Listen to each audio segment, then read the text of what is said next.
This is Tom Meyer from the Bellevue Community School District with this edition of Believe in the Blue, little education reform follow-up.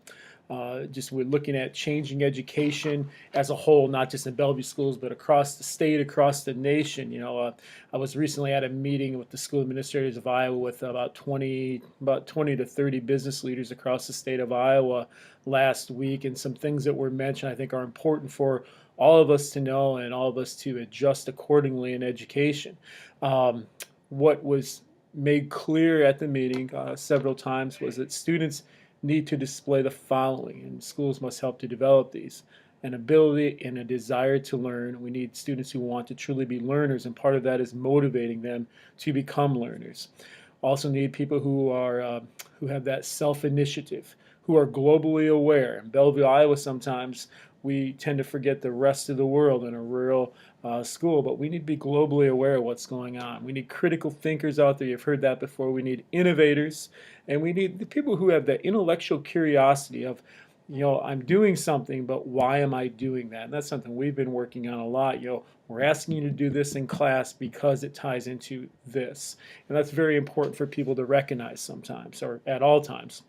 And also those non-cognitive skills. We can measure a lot of things academically through tests and things like that about facts and basic procedures, but we need those, what some people would say, those soft skills. I'm going to read a quote here from Ken Robinson's book, Creative Schools. The movement is in part a response to calls from employers for the school system to emphasize skills such as creativity and communication, not just knowledge of traditional subjects. The move away from grades matches a growing belief among employers that traditional assessment is not the best way to help students develop the skills they need to succeed in today's world. In national and global surveys, employers don't complain about applicants lacking specific knowledge or technical skills, which are easy to test and express in a letter grade. They want employees who can analyze critically, collaborate, communicate, solve problems, and think creatively. Ultimately, what is being said there, we need more than routine testing. Education needs creativity and adaptability. We need personalization in learning rather than standardization, which is what the Iowa assessments are, standardized tests. We need that personalized learning. We need learning beyond, here's a set of questions for everyone to do, and we're going to check those tomorrow. We need more than that. We need something that's going to engage students, that personalization in learning. Business leaders discuss how they need people with these type of skills. According to a 2010 Harvard Graduate School study of education, I found this one pretty amazing. By 2018, only 33% of all jobs in the U.S. will require a 4-year degree or more, and 57% of jobs will require an associate's degree at a 2-year community college. That's a huge change from the past. Um, Ultimately, we need a revolution in education and not just an evolution. We must transform our schools into something else. And that's what we're working to do. Schools need to offer personalized learning, as I mentioned before, that competency-based learning. Why should I have to sit through the whole class if I already know 75% of the things? Why should I have to do some of these things if I already know? The point is I need to apply them and taking them a step further.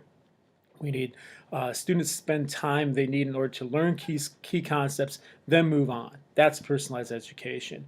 We need to be able to apply basic skills in their learning, students do. Do we block the road for students to develop high-level thinking skills? At times, I think education falls in the trap of there are certain things we want everyone to do when maybe I don't need all these certain things. It is not about a textbook, and I've mentioned that before. It's learning beyond a textbook, and it's also not about a specific standard in the Common Core only. It's putting everything together. These need to be demonstrated at all levels through the application of learning. It's a growth mindset for both students, for teachers, and for parents to recognize things are changing. Educational approaches are changing and must continue to change at an even greater rate. Educational philosophy, we talk about the Bellevue Big program where students study what they want to learn about and then go on from there, have outside resources, outside connections to connect with.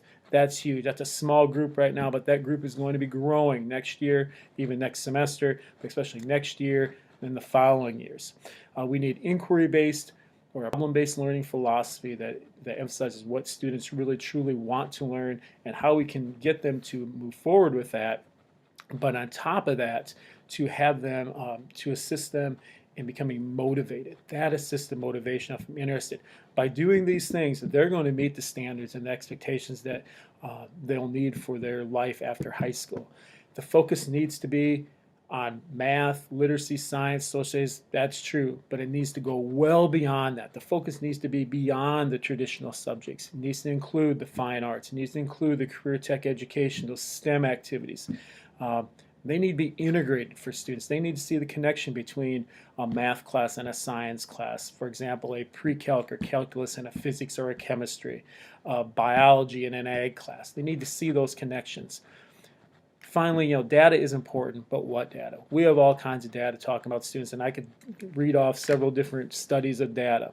But is it truly measuring critical thinking skills, listening skills, problem-solving skills, and collaboration skills that students truly need to be successful? Those things I just mentioned are things that businesses mention strongly, that they need people who can do those things. They need people who can work with other people, who can think, who can problem solve. Not everything is in a book.